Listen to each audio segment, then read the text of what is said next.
Good morning, good afternoon, good evening, whatever time of day it is that you are watching this video, whether you're watching live or on replay. Welcome to Winning Ways with G. Samuel Verrett.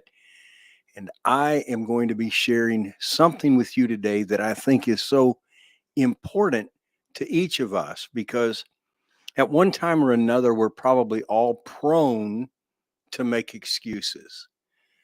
And a lot of times we couch it with, well, this is really the reason I'm not going after my dream, or the reason I've quit pursuing my goal, or the reason I've quit loving my spouse.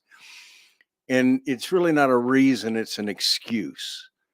And there are some quotes that I read today that really really got to me. And I'm going to share some of them with you, and then we're going to get into the nitty gritty about how we can come to the place where we don't make excuses and rather we make progress. We set goals, we make plans, we take action, and we make progress. We make a difference instead of just making a just existing. We make a life instead of merely existing.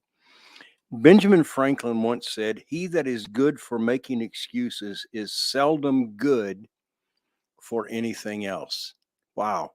When I read that, I thought, man, there's a lot of truth in that. And I love quotes. I love reading old quotes by men and women that have accomplished great things in life, that have been successful. And so when he says, uh, he that is good for making excuses is seldom good for anything else, I thought, there's a lot of truth to that, because in my own life, there's been times when I have made excuses and have masked them as reasons why I wasn't doing things. And there are limitations that we have to take into consideration, and not everyone has the same limitations, the same things that are hindering them from accomplishing what they want to accomplish in life. There are reasons why I can't work as hard here on the homestead as I once did, just because of some physical problems that I have. Now, I'm believing that God is healing me, has already healed me. The price has already been paid, and I believe that is going to turn around. But at the present moment, I am limited in what I can do and can't do because of the heart attack I had and the stent that was put in one of the arteries for my heart. I'm not allowed to exert myself like I used to. I can't lift heavy weights. I can't, I just can't do some of the things I once did. Now, that's not an excuse, that's a valid reason. But before anything was wrong with me, had I said, I'm not doing anything, and said, then I'm making an excuse. And then would have stood back and said, what in the heck have I accomplished? The fact is, I wouldn't have accomplished much. My favorite author, and I did a video about one of his books the other day, John Mason, made this statement. He said, when you're good at making excuses, it's hard to excel at anything else. If you're good at making excuses, you're not going to excel in business. You're not going to excel in getting your health in order. You're not going to excel in physical fitness. You're not going to excel at anything else. If you're good at making excuses, it's hard to excel at anything else. And I thought, man, I've never even read that quote before, but that really resonated with me. And I thought it might help you. David J. Schwartz, who was the author of a number of business books years ago, uh, The Magic of Thinking Big, which is a great book. He said this: you will find that the more successful the individual, the less inclined he is to make excuses.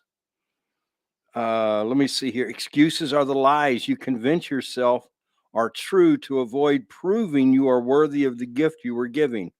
Say this with me: no more excuses. The great Steve Harvey. And wow, he has accomplished so much in his life. And he grew up, he wasn't by many deemed as the right race. He entered comedy. He later became a Christian. He's been in movies. He's an actor. He hosts the show Family Feud, I think it is. I mean, he has just excelled. I've got a couple of his books, and they are outstanding. And so he knows what he's talking about. Excuses are the lies you convince yourself are true to avoid proving you are worthy of the gift you were given. And that's something we should take into consideration. God has gifted me with certain talents and skills, dreams, desires, and abilities. And when I'm making excuses, number one, I'm saying I can't do what God said I can do. I can't accomplish what God created me to accomplish. And then on top of that, I'm saying I'm not even worthy of this gift. I don't think I can do it. And so uh, making excuses are lies that we tell ourselves.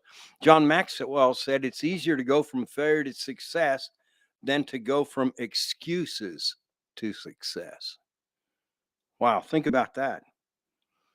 Howard Wright says excuses are lies wrapped up in reasons. Eric Thomas, a great motivational speaker, hip hop preacher from Detroit.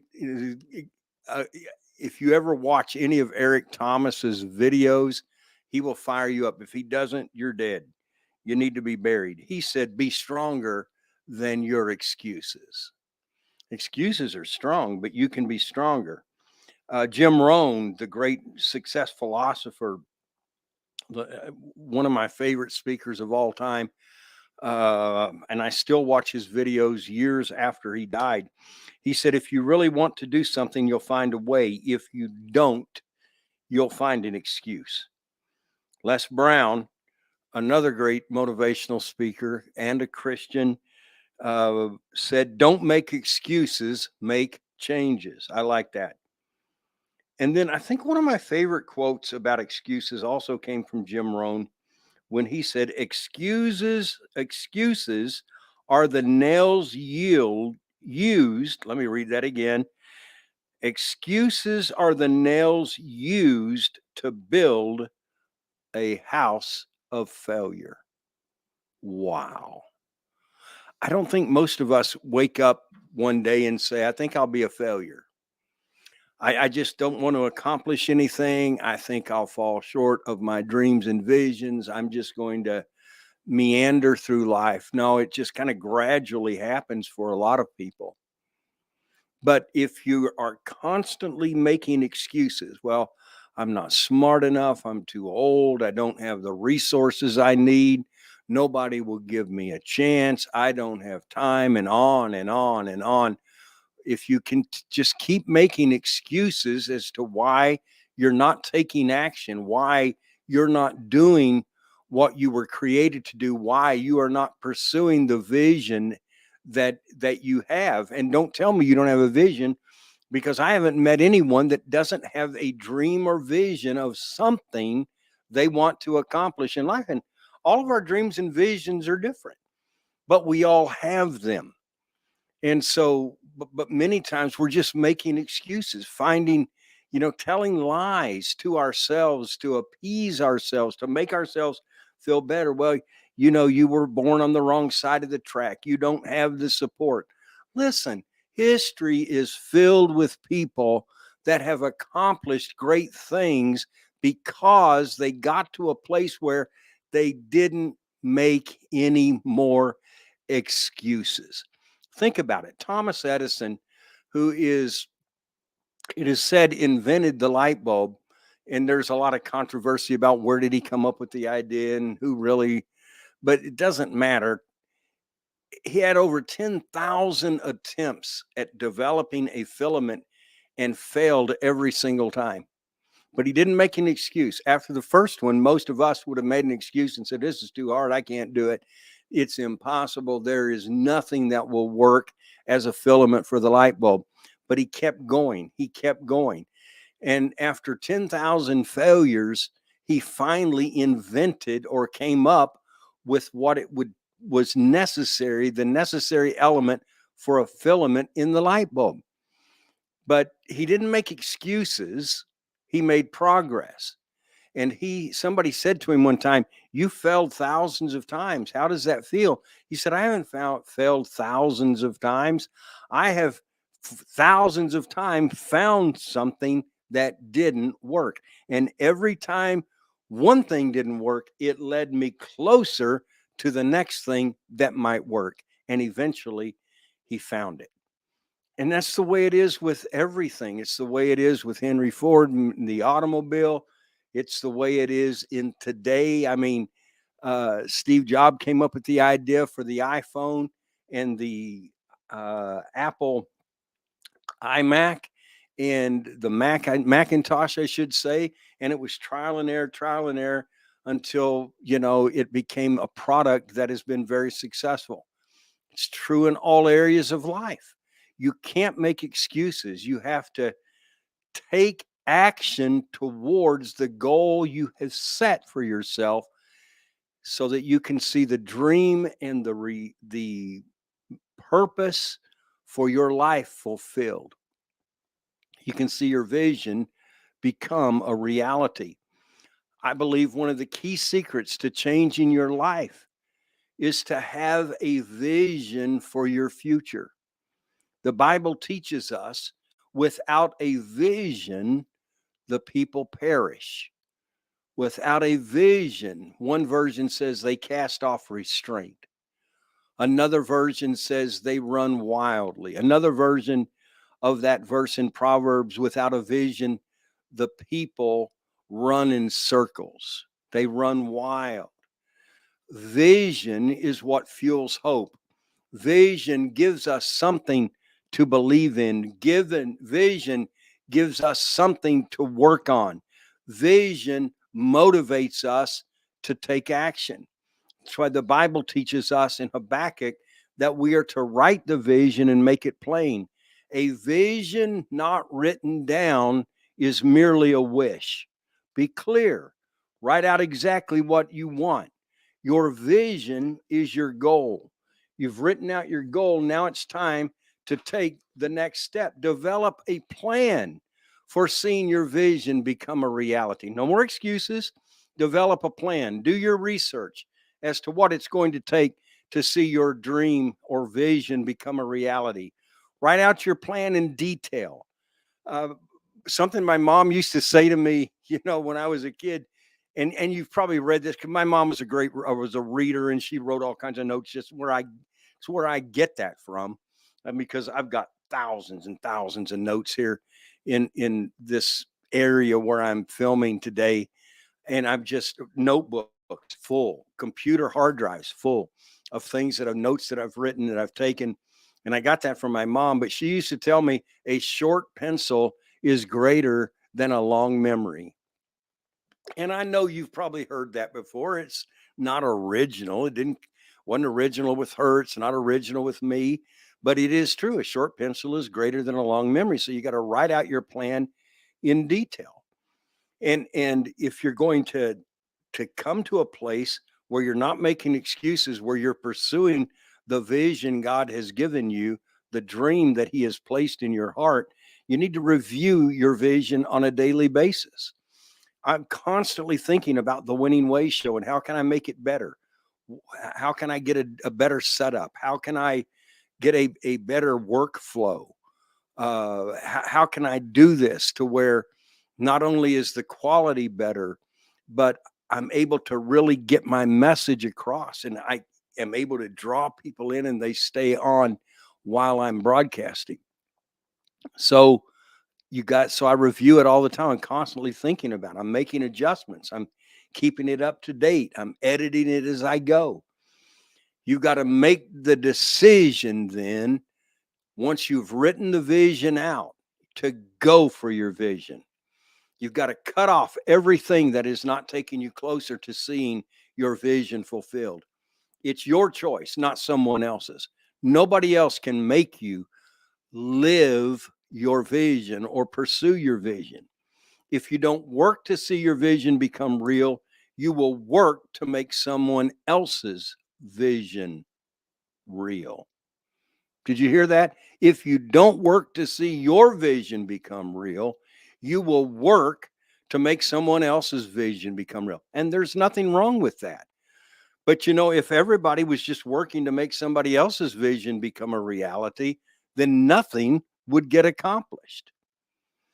You've got to encourage yourself. We all need encouragement, but sometimes there is no one else to encourage you. So you have to learn to encourage yourself. And that's something I've had to do. I've had to learn to encourage myself, learn to encourage myself. Now, other people encourage me, but there are times other people aren't around. So I've got to encourage myself. And so to stay encouraged, you must feed your mind and your spirit with positive, uplifting, and encouraging information. Got to read positive books, positive quotes, listen to positive audio, watch positive videos, things that are in line with what you're pursuing, that stir you, that keep you moving in the right direction. If you're going to accomplish your goals, if you're going to see your dreams and visions become a reality, then you've got to let go of the past. Don't look back unless that's the direction you want to go. The windshield of the car is much bigger than the rearview mirror. Why? Because you need to be focused looking forward, not looking backwards. A lot of people fail because they look backwards. They think of times in the past when they tried to pursue a dream or a part of their vision and it failed. They didn't accomplish it. And so they gave up. So you've got to, and the memory of that is still going over and over in their mind. You've tried before. You didn't do it then, you can't do it now. That's hogwash. Let go of the past. And then you've got to associate with people that are positive, that are supportive of your vision, waysayers and not naysayers. We all have come in contact with naysayers. We have a vision, we have a dream, we have something we want to accomplish, we share it with others, and then all of a sudden they're raining on our parade and giving us all the reasons why it'll never work. They're discouraging us, they're laughing at us, they're mocking us, they're making fun of us. Now, not always, but there are those that do. Those are called naysayers. Holly came up with the term, and maybe she didn't come up with it, but she used it a lot and uses it a lot and talks about waysayers. Surround yourselves with waysayers. Surround yourself with people that will encourage you. Surround yourself with people that will support you. Surround yourself with people that will help you accomplish what God has put in your heart to accomplish. Get rid of the naysayers, get some waysayers in your life. And last but not least, just because you have failed before doesn't mean you'll fail if you try again. As a kid, I remember hearing someone say, if at first you don't succeed, try again. Never quit, never give up. Learn from your past failures and mistakes and move on. Pursue the future that your vision is taking you to, and enjoy the present on your way to where you're going. You can do it. No more excuses. No more excuses. Well, I'm not smart enough. God, I don't know the Bible enough. I don't know how to pray. Get rid of those excuses. Get rid of them because they're holding you back. And it's just the nails you're using, as Jim Rohn said, to build a house of failure. You don't want to do that.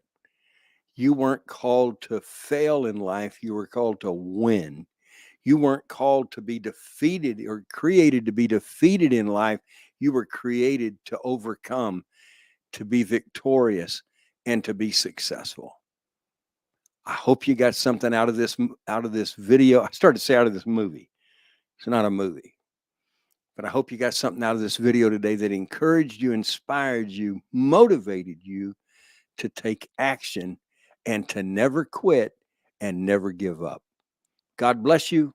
I'll be back tonight at this evening to continue with Walking in Divine Victory, 20 keys that will help you to do that. And started it last night. This is part 2. There'll be 2 more parts tonight and then 1 tomorrow night. I hope you'll join me. Watch for my announcement as to what time I'll be on. It should be around 7 o'clock Idaho time, which is Pacific time. God bless you. I love you. God loves you. And you're more than a conqueror.